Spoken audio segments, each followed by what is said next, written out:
How much space do you need to homestead? On our small homestead, we grow and store all of the vegetables that we eat, some of the fruit and herbs, all of our own beef, chicken, eggs, milk, and some other dairy products. Plus we store a lot of bulk dry goods. One question I get all the time is how much space do I need to grow food for X amount of people? And I wish I could just give this solid answer like, this is how much land per person, da da da da da da, but I can't. The dream is to have that beautiful homestead on 40 acres with gardens, pastures, ponds, big barns, a farmhouse, and a giant root cellar to hold all the bounty. But obviously not everyone has that, and we don't have all of that either. I do know that we have more space than some, but in the process of showing you how we do what we do in the space that we have, I think you'll see that you can do a whole lot more in a lot less space than you think. Hey, Maddie. Holly is doing great. That's the calf over there. She should be getting separated at night now, but we've been getting so much milk that I've just been kind of letting her have free reign. But it does make it a little annoying because now one of those quarters is empty. We have 5.5 acres, but not even all of that is usable. And to be honest, we wouldn't even need all of that land to do what we're doing right now. We used to sell over 75 dozen eggs a week. We sold produce through an online farmer's market. We raised and sold extra calves. We raised a few extra broiler chickens to sell. So there is capacity to do more here on our property, but we've kind of switched over to doing food just for ourselves. And main reason for that is I was working a full-time job and doing YouTube, which is a full-time job, and doing the homestead stuff, and it was just too much to do everything, so we've scaled back. But now that I've quit my day job and can focus on the YouTube channel and the homestead, I'm really hoping we can start to do some more stuff here. There's always how it goes with baby calves that are on their mama. They're a lot more skittish, they don't like to be petted and stuff, but I want to get this halter on her so that I can catch her if I need to. It's okay, it's okay, it's okay. A lot of people don't like that I keep a halter on my cow or that I'd keep it on the calf, but to me it's important, especially for a calf right now, that I'm able to catch him if I need to and grab a hold. Sometimes they're so skittish you can't get close enough to get them in a pen like this and corral them in, but with a halter you can grab them real quick. And to me that's really important because there's some things that we'll need to do later, dehorn, or just if she would need some medicine or anything like that, I want to be able to catch her. We consider our cow grass fed, but she does get a little grain at milking. But with as much as she's milking right now, she runs out of grain, and I don't like to give her more, so I give her some alfalfa pellets. We want to go over all the different things in this video, not just the amount of space you need to grow or raise the food, but also then the space you need to store it. The space that you need for a cow is probably a lot less than you think. Maybe not pasture-wise, and we'll go over that in a little bit, but as far as the barn space, everybody has in their head these visions of like this big fancy barn or something. For us, I took this old corn crib here and turned it into a barn. Maddie. This barn here is 24 feet long this way. But all that I'm using for the cow space, actually, her milking stall is 5 feet by 10 feet, and this stall area is 7 feet by 10 feet. And then out here under this roof is 14 feet by 24 feet. And I actually did without this part for a long time. And all I had was this one stall right here. And that's really all they need. We're in Ohio, in zone 6, and it gets cold here in the winter. Usually have like a couple weeks where it's down in single digits and below 0 Fahrenheit, and then in general we're talking like teens, 20s, 30s, something like that, and snow and cold. But really what cows need is just something to get out of the wind. I added this on here and it's so much nicer because I'm able to put a bale of hay in here without it getting wet. And they do have then more space to get just out of snow or rain or whatever. Then also during the winter, I give them a little bit of space to just be able to run a little bit and stuff. So this one part of my pasture right here is sectioned off, and I call it my sacrifice area. It gets tromped down more, the grass gets eaten down over and over and over. And so it's not as nice of a piece of pasture then during the summer, but it does give them more space in the winter, and I think that's really good for them. And that makes it also here in the barn area then, it just doesn't get quite as nasty. They can poop and pee out there and not just in here. This barn area here is also then what would be used for a beef as well. So just this small area right here is all that I need for a milk cow and usually a steer and a calf. And we'll talk about the amount of pasture you'll need after I go in and strain the milk. We're gonna be going over freezer space, canning shelf space, cold cellar space. Milk does not take up a lot of that space because that is usually used fresh. There is a couple things. We do put some butter in the freezer, and if we made hard cheese, then we might need a place to store that, but I haven't done that yet. The biggest thing with having a milk cow for space, make sure you just have plenty of refrigerator space. The other day, Michelle pulled 15 gallons out of the refrigerator up here. By the way, for those of you who haven't been around as long, we used to use a funnel with a canning funnel on top and a milk filter disc in between to strain the milk. And we got this strainer here and it makes a huge difference. He said, I just put in a huge order. Shenandoah Homestead Supply sells these things, and I'll leave a link in the description along with a code for you to get a discount because these things are amazing. This medium-sized strainer will also fit inside of a wide mouth jar, so sometimes we put them in quarts or in half-gallon glass jars, and that works really good for that. Not as much milk this morning because I got out there a little late and Holly had drank a lot of it, I think. The other morning I got so much milk, filled up all the way to the top and started going into the air hose. It was solid 5 gallons. The amount of pasture that you need for a cow, beef, whatever, is completely dependent on what climate you're in. And I'll just tell you about where we are and you can kind of get an idea and go from there. For us, we're in Ohio, zone 6, and we get plenty of rain. We have nice soil. With like really good pasture, you can do about 1 acre per cow. And again, that's completely dependent on where you're at and what your climate is. A more dry climate, obviously, is just, you're gonna have to have more acres than that. We have roughly 2.4 acres in pasture, and this front part here is 1 acre, and then in the back we've got more, and I'll show you that in a bit. This front pasture here was actually about enough for our cow and a beef heifer in the spring when the grass was growing fast, and we didn't have to actually put them in the back pasture till later in the summer. This pasture back here is roughly 1.4 acres, which gives us 2.4, and that's plenty of space for the grazing for a milk cow and raising a beef and having a calf or whatever around. But that is just for like fresh grazing during the spring, summer, fall months. We usually have about 6 months of grazing and close to 6 months of winter where we're feeding hay. We do buy in our hay. So it's not enough that we're just like totally self-sustaining for the cow here, but that is enough pasture space for them. We use part of our basement to store a lot of our food, and we'll show you everything later on in this video. But while we're talking about beef, right here is a freezer that we store our beef in. It's about like 14 cubic feet. We recently got a beef heifer butchered, and the meat weighed around like 352 pounds, and it all fit very perfectly into this freezer. When I was talking earlier about how much space you need in a barn, I didn't mention anything about hay, and I actually don't have enough space in my barn to store hay. This was an old corn crib that we turned into a barn. We didn't have enough money to build a bigger barn.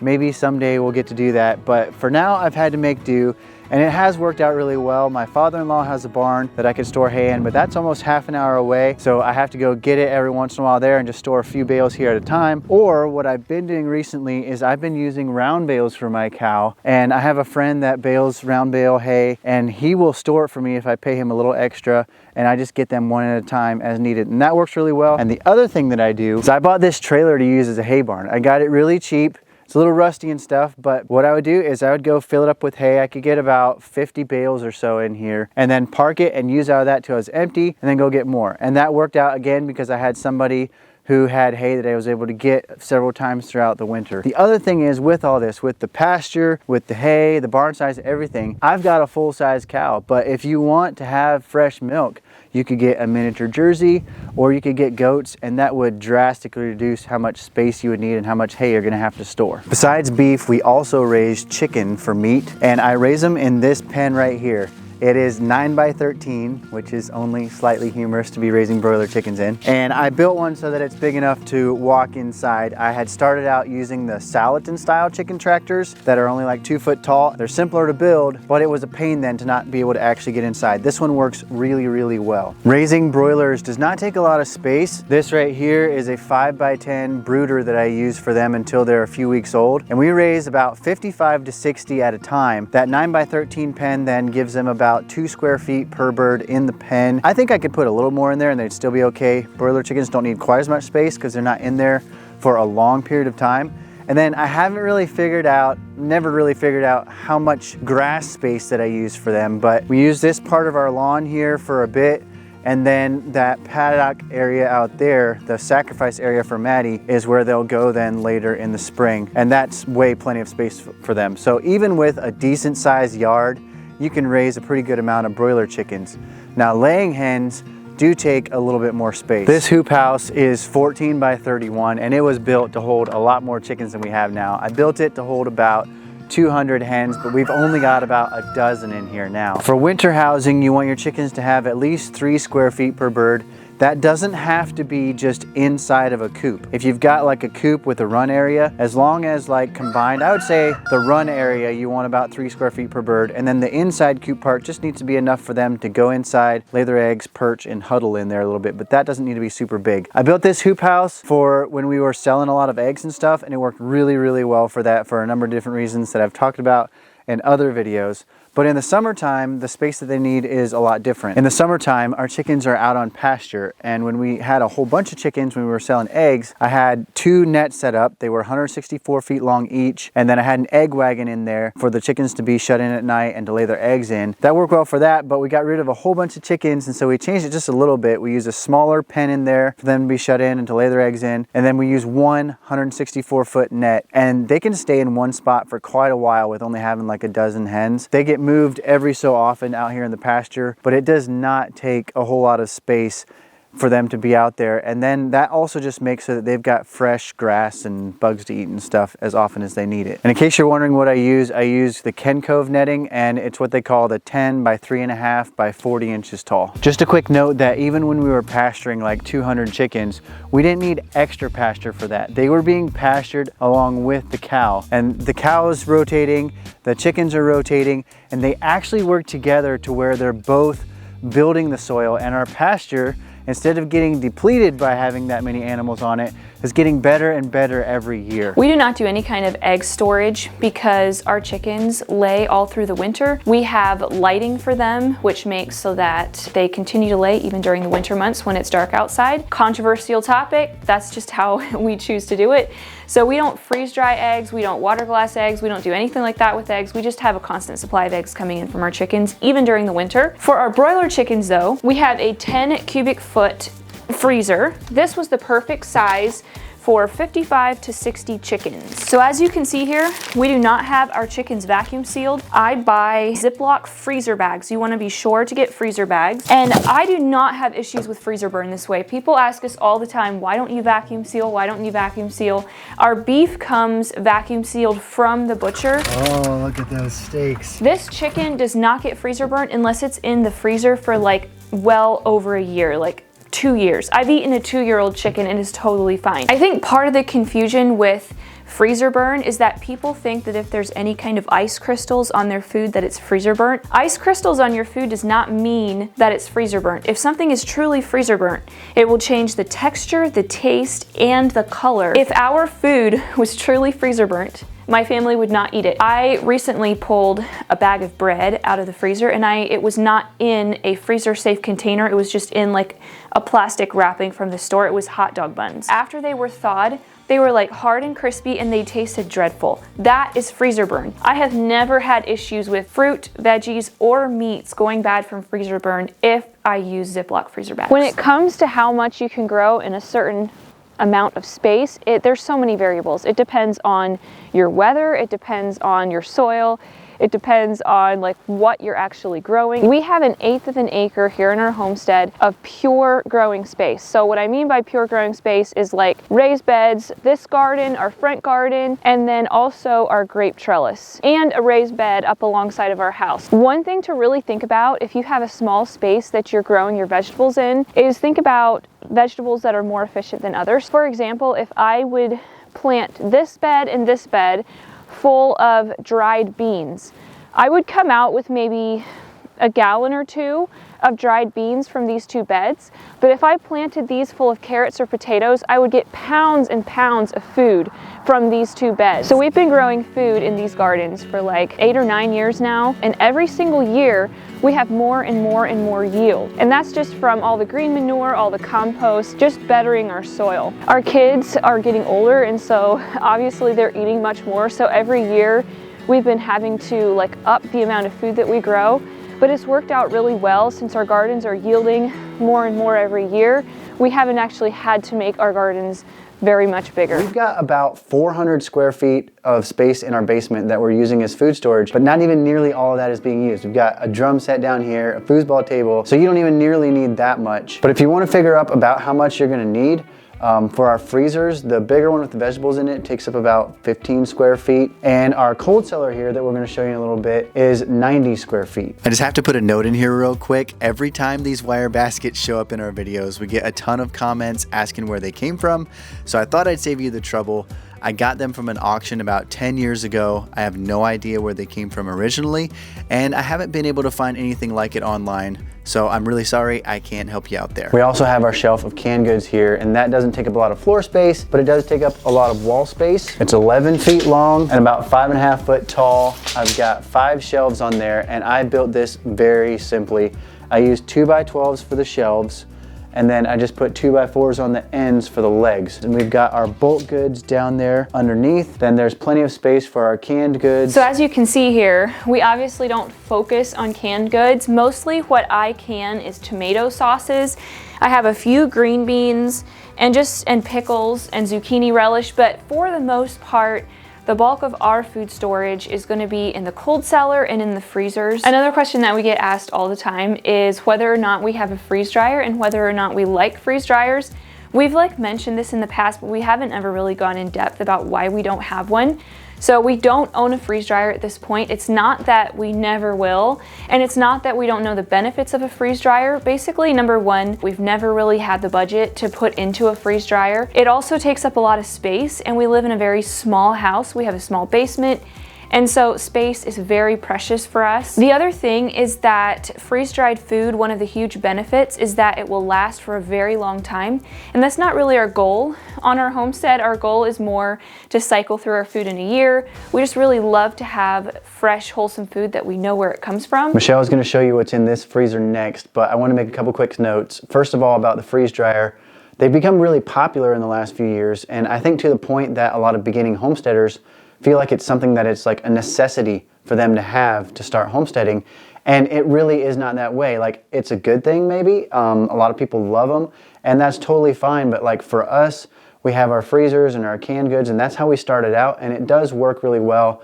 And Michelle especially is very much a minimalist and doesn't want more things around than is necessary. This is a 15 cubic foot freezer. This is the freezer that I have for all of my fruit and veggies. I don't have meat in here. I have green beans, broccoli, tons and tons of raspberries, strawberries, jam, and then just some odds and ends. Also about the freezers, I know I'll get a question about what if the power goes out. Very valid question. We do have a backup generator that hooks up to the house. It powers basically everything in here. So in the event of a power outage, we're covered for that. Before we go into the root cellar, right here we have a refrigerator. This is a really old refrigerator. We used to have it to store eggs when we sold eggs, but now that we're not selling eggs anymore, this is what we use to store all of our carrots. Our favorite way to store food is in our cold cellar because it's so easy. We try to grow our main staple crops as something that can be stored in here, like potatoes and sweet potatoes and squash and onions. I really want to put shelves in here. I mentioned before I had wanted to do it this year, but I'm saving up for a truck, so we put that off for now. Right now, we're actually only using about half of it. There's some sweet potatoes over here, but they could be over here if they needed to be.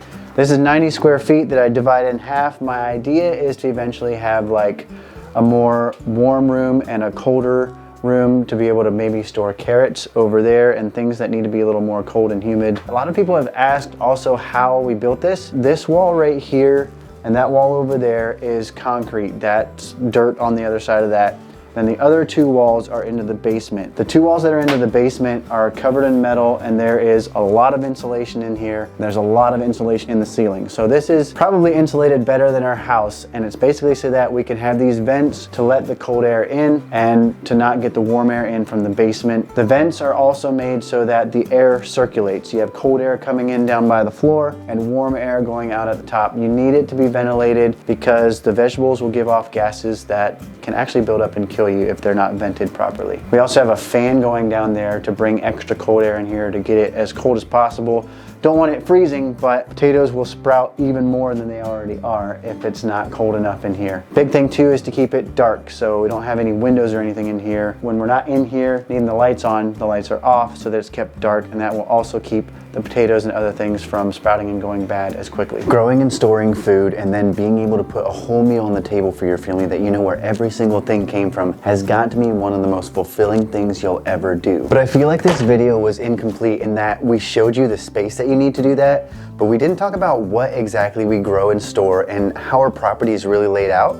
So I put together a playlist with just a few videos in it to give you all of that information in a nice, neat little package. So watch it next, and Merry Christmas. Mouth is frozen. Yeah.